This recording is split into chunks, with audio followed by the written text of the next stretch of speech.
Reading the Bible is the best way to begin building a relationship with God and an understanding of His Word.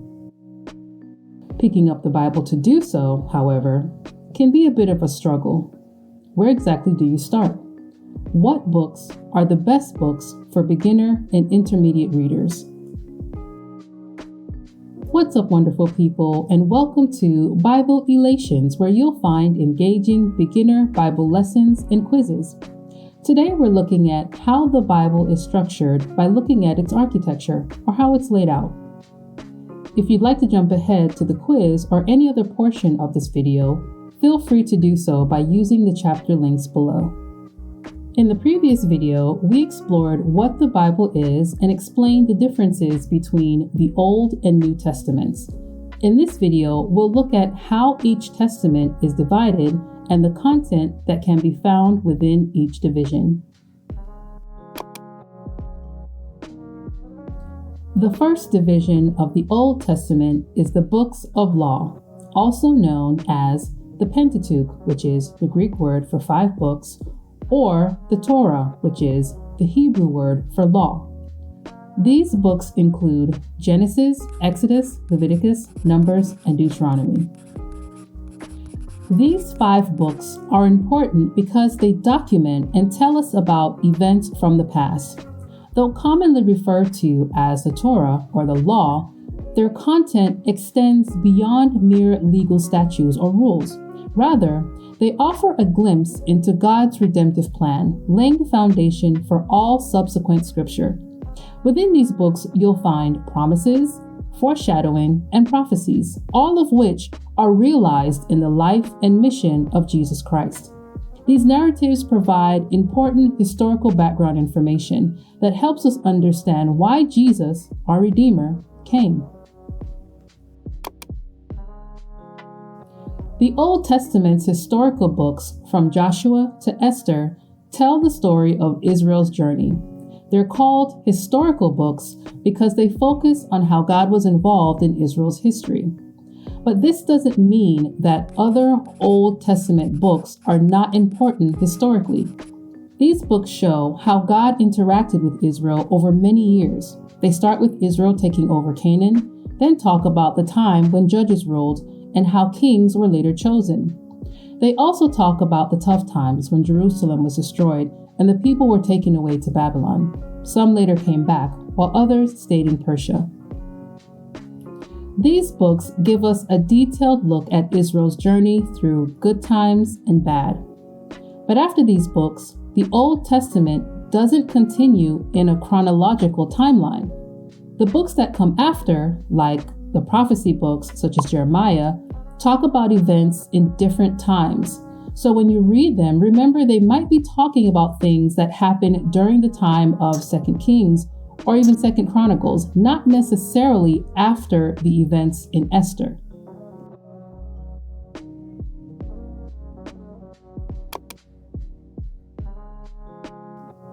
The poetic and wisdom writings of the Old Testament were written to provide wisdom, insight, and guidance for the Hebrew nation. Those grappling with daily dilemmas and decisions can discover valuable counsel within the wisdom books of the Bible. Often referred to as wisdom literature, these 5 books directly address human trials and genuine life encounters. Despite being the smallest division in terms of book count, they offer profound insights into navigating life's complexities. The prophetic books of the Old Testament tell us about God's messages to certain people and groups through special messengers called prophets, who are guided by the Holy Spirit. The books in this division are divided into 2 sections: major prophets and minor prophets.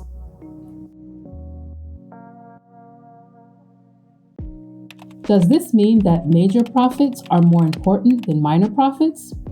No. The major prophets are called that because their books are longer and cover a wide range of topics. On the other hand, the minor prophets are shorter and focus on more specific things. Both sections of prophets are important, equally inspired by God, and they both teach us important things about God and His plans.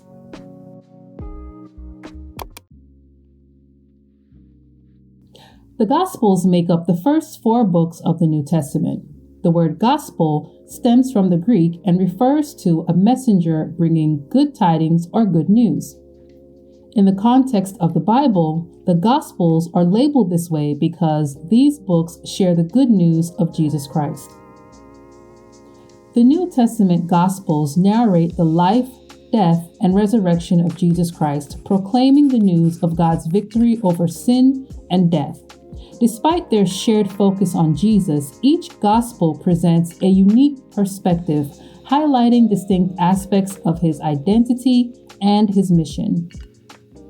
Matthew, Mark, and Luke are often grouped together as the Synoptic Gospels, derived from a Greek term meaning common view. These 3 accounts offer parallel narratives featuring many of the same miracles, teachings, and parables. In contrast, the Gospel of John diverges in its approach, presenting a wealth of miracles and encounters not found elsewhere. Instead of parables, it delves into extensive discourses on Jesus' identity and purpose, providing a deeper understanding of his divine nature. In the New Testament's historical division, only one book resides, Acts, also known as the Acts of the Apostles.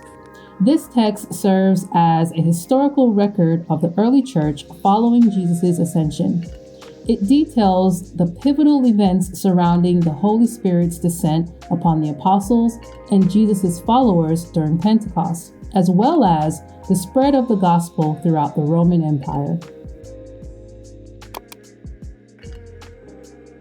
The epistles within the New Testament consist of letters authored by the apostles, addressed either to churches or individuals to offer guidance on Christian living and faith.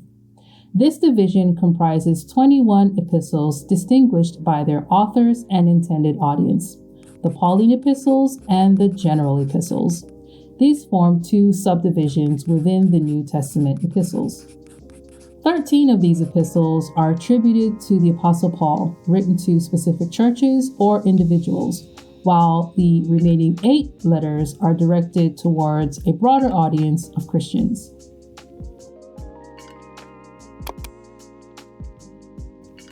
The final division of the New Testament is the book of prophecy, and this division too has only one book, Revelation. Authored by the Apostle John, the book derives its title from its opening word, Revelation. This book's title aligns with its content. Its primary aim is to instill hope within Christians by revealing God's plan for the church and the promise of eternal life. Understanding the divisions of the Bible plays an integral part in understanding the Bible's content and context, which in turn will have a significant impact on our study. Speaking of the Bible, you may now be wondering, how should I read the Bible? Which division should I start with? How do I put it all together? Stay tuned, and we'll talk about that in the next video. Ready to test your knowledge? Let's go. Number 1.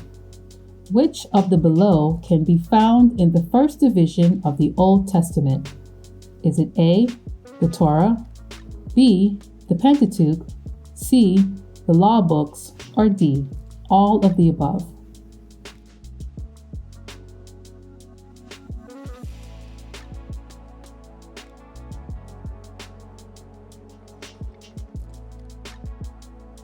The answer is D, all of the above.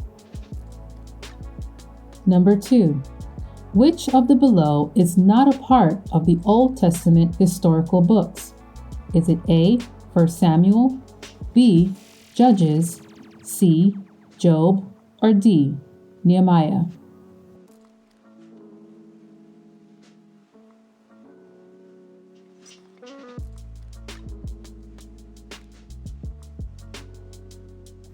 The answer is C, Job. Number 3. Which of the below divisions has content written to provide wisdom, insight, and guidance for the Hebrew nation? Is it A, prophetic books, B. Epistles, C. The gospel books, or D. Poetry and wisdom books.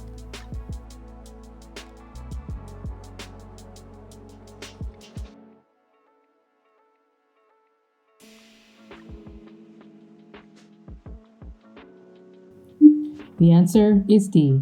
Poetry and wisdom books. Number 4.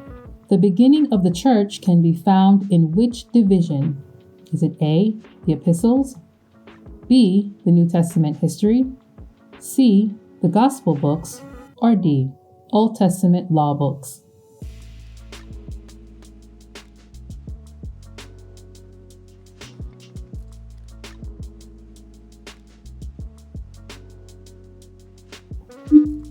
The answer is B.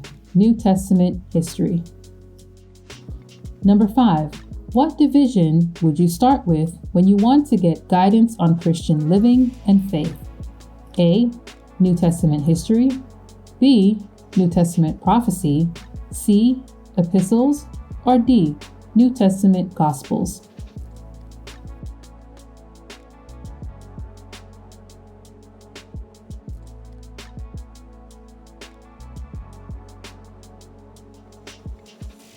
The answer is C. The Epistles. Number 6. What Bible division would you go to if you wanted to learn about the life, death, and resurrection of Jesus Christ? Is it A. The New Testament Gospels, B. New Testament history, C. Old Testament history, or D. New Testament prophecy?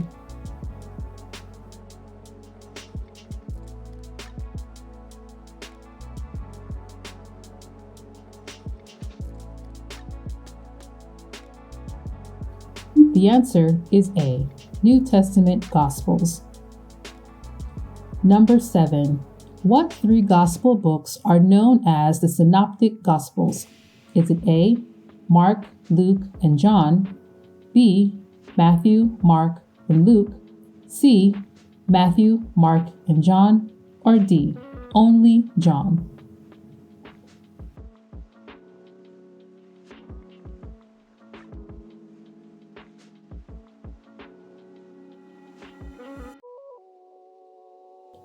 The answer is B. Matthew, Mark, and Luke. Number 8.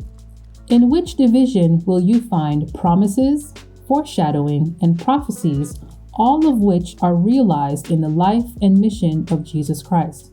Is it A. The Old Testament history, B. Old Testament law, C. Old Testament prophecy, or D. New Testament prophecy?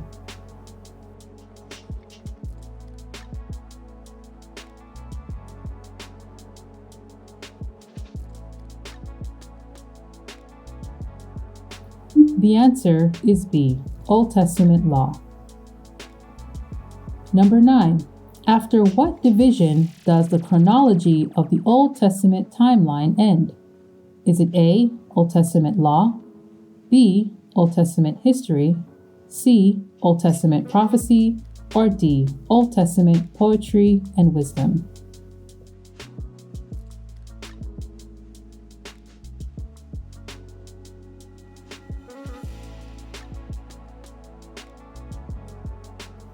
The answer is B. Old Testament history. Number 10. In what division will you learn about the events surrounding the Holy Spirit's descent upon the apostles and Jesus' followers during Pentecost, as well as the spread of the gospel throughout the Roman Empire? Is it A. New Testament Gospels, B. New Testament history, C. The Epistles, or D. The New Testament prophecy?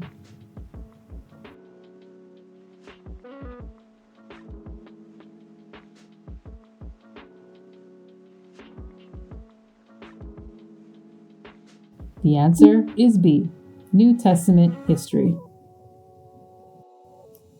How did you do on this quiz? Do you think you have an understanding of the Bible's architecture?